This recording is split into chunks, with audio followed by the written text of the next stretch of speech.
ఆంధ్రప్రదేశ్లో 14 మంది ఐఏఎస్ల బదిలీలు.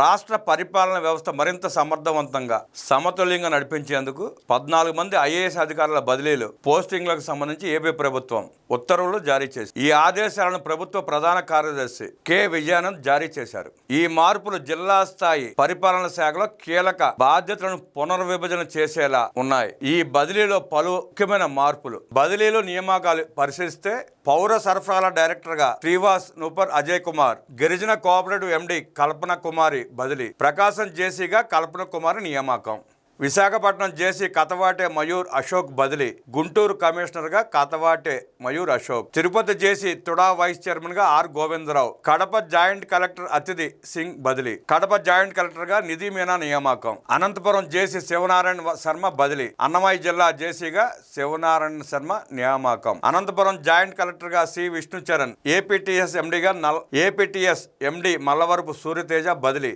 అనకాపల్లి జాయింట్ కలెక్టర్గా మల్లవరపు సూర్యతేజ నియామకం, చిత్తూరు జిల్లా జాయింట్ కలెక్టర్గా ఆదర్శ్ రాజేంద్రన్, వైద్యారోగ్య డిప్యూటీ సెక్రటరీ శోభిక బదిలీ, గిరిజన కోఆపరేటివ్ కార్పొరేషన్ ఎండిగా శోభిక నియామకం, చిత్తూరు జిల్లా జేసీ గొబ్బిళ్ల విద్యాధరి బదిలీ, విశాఖపట్నం జేసీగా గొబ్బిళ్ల విద్యాధరి నియామకం, తెనాలి సబ్ కలెక్టర్ వి సంజనా సింహ బదిలీ, పల్నాడు జిల్లా జేసీగా వి సంజనా సింహ నియామకం.